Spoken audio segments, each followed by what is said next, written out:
ఆనాడు చెత్తనా కొడుకు వాడెవడు కొడాలి నాని గుడివాడ గూట్లేగాడు. అదే నిండు అసెంబ్లీలో చంద్రబాబు నాయుడు గారు ప్లకార్డులు పట్టుకొని వస్తే కార్ల వైపు నుంచి రాకుండా ఇటువైపు నుంచి వచ్చారు అధ్యక్ష, అట్లా రావచ్చా, ఎవరైనా గేట్ లోపలికి ప్లకార్డులు పంపిస్తారా అన్న నీచపు నా కొడుకు. అదే ప్రభుత్వ వైసీపీ నాయకులు కార్యకర్తలు, ముఖ్యంగా ఈ రోజు ఎమ్మెల్సీలు, మాజీ ఎమ్మెల్యేలు, ఇప్పుడు గెలిచినటువంటి 11 మంది ఎమ్మెల్యేలు, జగన్మోహన్ రెడ్డి, మోహన్ రెడ్డితో సహా మరి ఈ రోజు ప్లకార్డులు పట్టుకొని పేపర్లు పట్టుకొని గేట్ లోపలికి ఎలా వస్తారు, ఎవరు రానిస్తారు? మీరు చెప్పిందే కదా, మీరు నేర్పించిందే కదా, మీ దగ్గర నేర్చుకుంది అది. మీ కొరువులు మా కొరువులా? అంటే ఈ ప్రజాస్వామ్య రూల్ ఇది.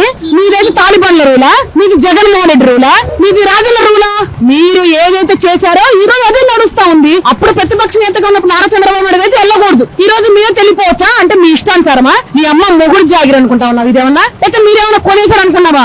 అసెంబ్లీ అంటే ఒక దేవుడు గుడి లాంటిది. అసెంబ్లీ ఉన్న ఏరియా ఒక మంచి పవిత్రమైన నగరంగా మేము చూస్తాం. దాన్ని సర్వనాశనం చేయడానికి చూసిన ఏ ఒక్క నా కొడుకునైనా సరే ఏకి పారేస్తాం.